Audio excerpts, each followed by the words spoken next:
शायद आप सबकी दुआएं थी, आप सबका आशीर्वाद था कि आज उन्हीं कामों की बदौलत देश के सर्वोच्च सदन में पहुंचने का मौका मिला और वहां भी सरकार की निगाह में आंख से आंख डालकर बात कर। जब वहां पे खड़ा होता हूं बोलने के लिए तो मुझे अपनी मिट्टी याद रहती है, कितना संघर्ष करके वहां पहुंचा हूं वो भी याद रहता है। और यह भी याद रहता है कि जिस जिले से हमारा ताल्लुक है, जिस मिट्टी से हमारा ताल्लुक है, ये सुल्तानपुर गंगा जमुनी तहजीब का शहर है। हम अपनी इस तहजीब को मरते दम तक जिंदा रखें। हमारी पहचान क्या है? भाईचारे की पहचान, एकता की पहचान। भारत की जो पहचान पूरी दुनिया में है, आज पूरी दुनिया किस बात पर हैरान होती है? आप जाइए तो लोग इस बात पर आश्चर्य करते हैं कि एक ऐसा मुल्क जहां की आबादी 140 करोड़ लोग, उसमें हिंदू भी रहते हैं, मुसलमान भी रहते हैं, सिख भी रहते हैं, ईसाई भी रहते हैं, बौद्ध भी रहते हैं, जैन भी रहते हैं, अगड़े भी रहते हैं, पिछड़े भी रहते हैं, दलित भी रहते हैं, सवार भी रहते हैं, अलग अलग भाषा, अलग अलग जाति, अलग अलग धर्म के लोग जहां मिलकर रहते हैं, यही हमारा खूबसूरत हिंदुस्तान है। और हम इसकी खूबसूरती को मिटने नहीं देंगे, हम अपनी पहचान को मिटने नहीं देंगे। धर्मनिरपेक्षता हमारी पहचान है। और मैं हृदय से धन्यवाद देना चाहता हूं। आज बहुत दिनों के बाद मैं दिल से इस बात को कह रहा हूं, कोई मुंह पे तारीफ नहीं कर रहा हूं। मौलाना अहमद सिराज साहब जब यहां बोल रहे थे तो मैं चाहता हूं कि ऐसी तकरीरें हिंदुस्तान के हर शहर, हर कस्बे के अंदर हो, जहां पर यह बताया जाए कि इस मुल्क के लिए आपका योगदान क्या है। मैं माफी के साथ ये बात कहना चाहता हूं। मैं गया एक मदरसे और मैंने वहां पे अपनी बात रखी तो मैंने सवाल किया, मैंने कहा बताओ बच्चों, इंकलाब जिंदाबाद का नारा किसने दिया? तो माफ कीजिएगा कोई बता नहीं पाया मौलाना। तो मैंने कहा मौलाना हसरत मोहानी ने इंकलाब जिंदाबाद का नारा दिया।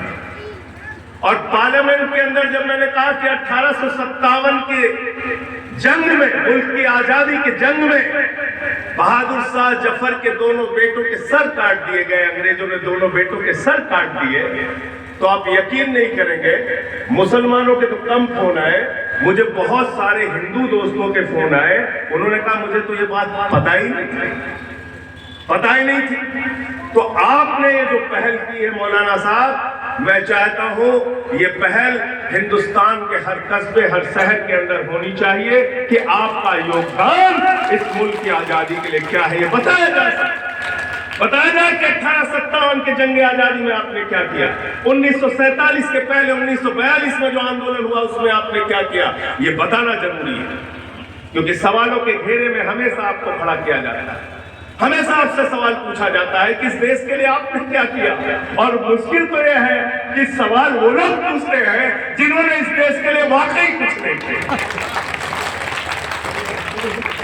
जिन्होंने कुछ नहीं किया वो पूछते हैं। इससे ज्यादा तकलीफ होती है। चलो तुमने कुछ किया हो, मुझसे सवाल करो, बात समझ में आती है। जिन्होंने कुछ नहीं किया वो सवाल पूछते हैं। और तर्कों के साथ, हिस्ट्री के साथ, संविधान के साथ हम लोग बात करें। किसी से झुकने की जरूरत नहीं है। अगर किया है तो बात करो ना भाई, बात करिए कि मेरठ से लेकर दिल्ली तक जंग आजादी में मौलानाओं के सर काट काट के पेड़ों पर लटका दिए थे अंग्रेजों ने। बात कीजिए इस मुद्दे पर, बात कीजिए। मैं कहना चाहता हूं, एक किताब का भी हवाला दे रहा हूं।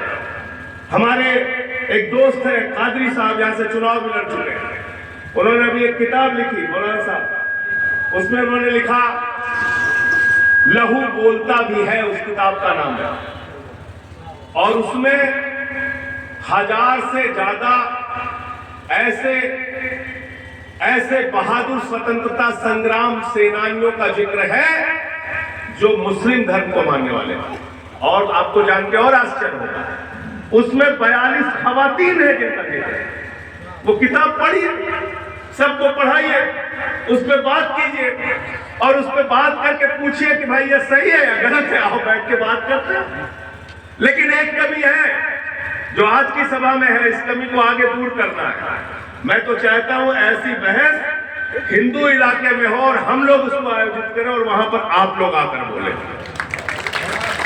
गलत तो नहीं करेंगे, गलत तो नहीं करेंगे, क्योंकि मेरा अपना मानना है कि कट्टरता, नफरत, आपस में बांटने वाली ये जो राजनीति है, इसका खात्मा अपनी अपनी लड़ाई लड़के कभी नहीं होगा। इसका खात्मा अपनी अपनी लड़ाई लड़कर कभी नहीं होगा।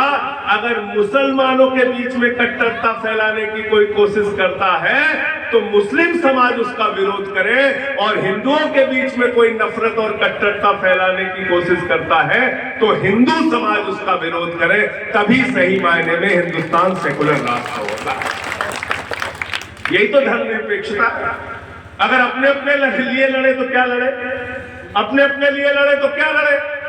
आप जहां कहीं भी नफरत का बीज बोने की, फैलाने की कोशिश की जाए, हम सब की जिम्मेदारी है कि हम मिलकर उसका विरोध करेंगे, क्योंकि ये वो मुल्क है जहां संकट मोचन के मंदिर में बिस्मिल्लाह खान की सहनाई गूंजती है। ये वो मुल्क है जहां मलिक मोहम्मद जायसी पद्मावत लिखते हैं। ये वो मुल्क है जहां रसखान को पढ़कर हम भगवान कृष्ण के बारे में जानते हैं। ये वो मुल्क है जहां मोहम्मद रफी गाना गाते हैं, सुख के सब साथी दुख में ना कोई, मेरे राम तेरा नाम एक साचा दूजा ना। ये मिली जुली संस्कृति का देश है। न तेरा है न मेरा है, ये हिंदुस्तान सबका है, और नहीं समझी गई ये बात तो नुकसान सबका है।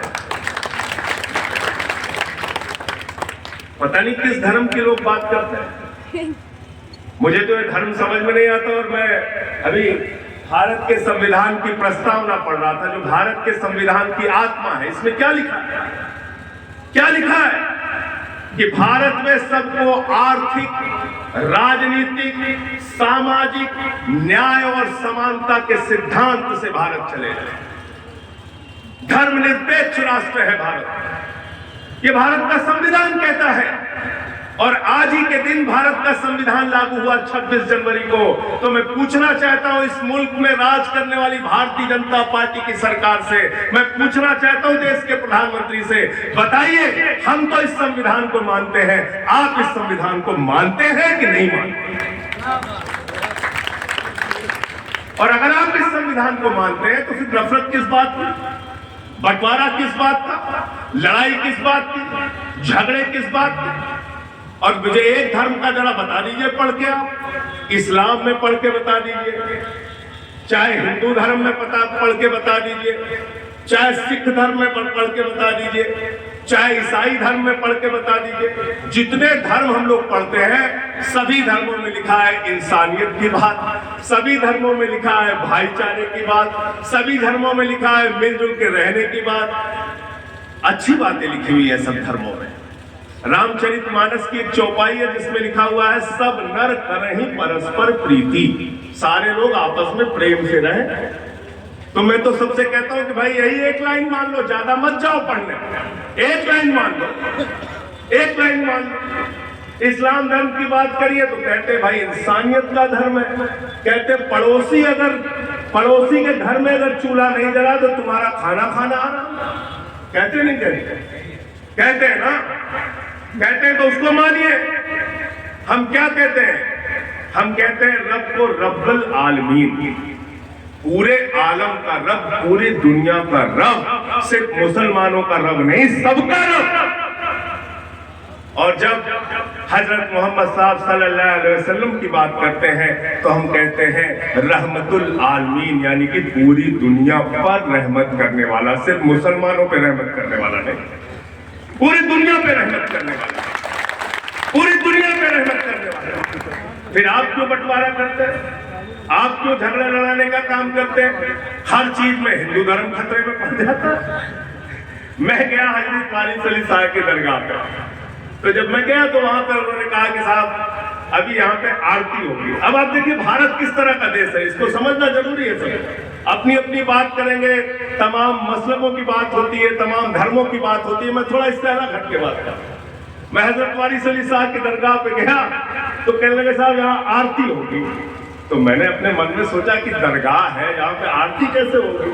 तो मैंने देखा कि कुछ लोग आए, दरगाह पे उन्होंने चादर चढ़ाई और चादर चढ़ाने के बाद उन्होंने लाइन पढ़ी कि वारिस तुम ही हो, कन्हैया तुम ही हो, मेरी जीवन नैया के खवैया तुम ही हो, रखना मेरी लाज ए वन मुरारी, करूं वंदना जग के वारिस तुम्हारी। ये वहां पढ़ा जाता है। अब आप कहते हो कि हिंदू धर्म कहीं भी, आप कहीं दरगाह पे चले गए तो मैंने देखा भी कुछ दिन पहले, मुझे अच्छा भी लगा, जेपी नड्डा साहब दरगाह पे गए, अच्छी बात है। गौतम गंभीर साहब दरगाह पे गए, अच्छी बात है। हमारे प्रधानमंत्री जी ने चादर भेजा अजमेर शरीफ के लिए, अच्छी बात है। समझो इस चीज को, भारत लड़ाई कराकर आगे नहीं बढ़ेगा, नफरत फैला के आगे नहीं बढ़ेगा। ये नफरत की दुकान हिंदू और मुसलमान सबको एक साथ मिलकर बंद करनी पड़ेगी और उसके लिए हम लोग और जिस शहर में हम लोग पैदा हुए, जहां हम लोग पढ़े, पप्पू भाई बैठे हैं, मौलाना साहब, आपके साथ तो मैंने लड़ाई लड़ी है, यहाँ अभी भी मुकदमा चल रहा है, मौलाना कसीम साहब। और हमारे भैया बैठे हुए हैं, अभी मैं इनसे कह रहा था कि जितनी बातें आज मौलाना साहब ने बताई कॉन्स्टिट्यूशन की, ये बातें और क्या योगदान है, बातें तो हमें जगह जगह फैलानी चाहिए, जगह जगह बतानी चाहिए। इन बातों का जरूरी है, इसलिए जरूरी है कि अगर आप इस मुल्क से प्यार करते हैं, इस मुल्क को आगे लेके जाना चाहते हैं, तो गलत फहमियां एक दूसरे के बीच में दूर होनी चाहिए। हिंदू धर्म के लोग ये मान के बैठे कि मुसलमानों ने इस देश के लिए कुछ नहीं किया, मुसलमान ये मान के बैठे कि हिंदुओं ने इस देश के लिए कुछ नहीं किया, तो हमारे बीच का भाईचारा बढ़ेगा नहीं, बढ़ेगा नहीं। और जो लोग भगाने की, इस देश को पाकिस्तान चले जाओ, क्यों चले जाए भैया? यही पैदा हुए, यही बड़े, यही अपने दोस्तों के साथ खेले कूदे, यही स्कूल में साथ पढ़े हैं और यहीं पर रहेंगे मरते दम तक और आने वाली पीढ़ियों तक। और इसमें किसी ने बड़ी अच्छी लाइन में कहा कि बिछड़ गए तो ये दिल उम्र भर लगेगा नहीं। आज जो लोग अलग करने की बात करते हैं, उनके लिए लाइन है कि बिछड़ गए तो ये दिल उम्र भर लगेगा नहीं, लगेगा, लगने लगा है मगर लगेगा नहीं, लगेगा, लगने लगा है मगर लगेगा नहीं। इसलिए मिलजुल कर रहना है, मिलजुल कर आगे बढ़ना है। मोहब्बत हमारी पहचान है, भाईचारा हमारी पहचान है, एकता हमारी पहचान है। आज देश की हालत में चला गया, आपको पता ही नहीं। भारत के 14 प्रधानमंत्रियों ने भारत के ऊपर कर्जा किया 56 लाख करोड़ रुपए। और जब हमारे विश्व गुरु जी प्रधानमंत्री बने तो 8 साल में इन्होंने भारत का कर्जा कर दिया 156 लाख करोड़। आप बताइए, इस पे कोई बात करता है? कितने टीवी चैनल पे डिबेट होती है इसकी, बताइए। भारत में 23 करोड़ लोगों को गरीब बनाने का काम इस सरकार ने किया। 23 करोड़ नए गरीब जुड़े इस सरकार में 8 साल में, बताइए। कहते साहब राशन बांट रहे हैं, मैंने कहा भाई 80 करोड़ लोगों को आज भी राशन की जरूरत पड़ रही है। यह बताता है कि आज देश को किस ओर लेके जा रहे हैं। क्यों नहीं राशन सबके पास खुद से है? आजादी के 75 साल के बाद आज भी देश के 80 करोड़ लोगों को 2 वक्त के लिए राशन चाहिए आपसे, और उसके नाम पर आप वोट मांगे। ये हकीकत है इस देश की। बेरोजगारी में हम 45 वर्षों में सबसे आगे। कहते हैं भारत माता की जय, हम भी कहते हैं भारत माता की जय। हम कहते हैं भारत माता की जय, हम स्कूल बनाएंगे, अस्पताल बनाएंगे, सड़कें बनाएंगे। और हमारे देश की सरकार कहती है भारत माता की जय, हम रेलवे बेचेंगे, हम सेल बेचेंगे, हम कोल इंडिया बेचेंगे, हम LIC बेचेंगे, हम बैंक बेचेंगे। ये है सच्चाई। भारत के 140 करोड़ लोगों ने अपनी मेहनत से, परिश्रम से रेल बनाई, सेल बनाई, कोल इंडिया बनाया, LIC बनाया। आप कर क्या रहे हो? आप उसको बेचने का काम कर रहे हो। 6.5 लाख करोड़ रुपए की भारत की संपत्ति बेचने का बजट में प्रस्ताव लेके आई है सरकार। आप बताइए कहां लेके जा रहे थे इसको? आपने कहा था किसानों की आमदनी दोगुना कर देंगे, क्या हुआ उसका? आपने कहा था 2022 15 अगस्त तक सबको पक्का मकान मिल जाएगा, मिल गया पक्का मकान? आपने कहा था काला धन आ जाएगा विदेशों से, आ गया काला धन? काला धन दोगुना हो गया। आपने कहा था हर खाते में 15 लाख मिल जाएगा, मिल गया 15 लाख खाते में। कह रहे थे 40 रुपए में पेट्रोल बिकेगा, 30 रुपए में डीजल बिकेगा, हो गया। कह रहे थे बुलेट ट्रेन चलेगी। मौलाना साहब मैं पूछ रहा हूं कहां है बुलेट ट्रेन, बता दो भैया, हमें भी देखना। बुलेट ट्रेन चला रहे तो कृष्ण बिहारी नूर की एक लाइन है, बड़ी अच्छी लाइन है, और मैं समझता हूं इस्लाम धर्म के मानने वाले लोगों के लिए भी ये लाइन बहुत सटीक है कि सच घटे या बढ़े तो सच ना रहे, सच घटे या बढ़े तो सच ना रहे। सच में कुछ घटाया बढ़ाया नहीं जा सकता। सच या तो सच है या सच नहीं है। सच घटे या बढ़े तो सच ना रहे, झूठ की कोई इंतहा ही नहीं, झूठ की कोई इंतहा ही नहीं। तो इस देश में सरकार ऐसी चल रही है जिसके झूठ की कोई इंतहा नहीं है, झूठ की कोई इंतहा नहीं। मैं फिर से एक बार सुल्तानपुर की मिट्टी को सलाम करता हूं और आज 26 जनवरी गणतंत्र दिवस के अवसर पर आप सबको शुभकामनाएं देता हूं। और आप सबके सामने आप जब हौसला देते हैं तो ताकत बढ़ती है और मन मजबूत होता है। आप सबके सामने ये संकल्प ले रहा हूं कि मरते दम तक इस मुल्क के भाईचारे के लिए, एकता के लिए काम करता रहूंगा, बगैर डरे, बगैर झुके, बगैर।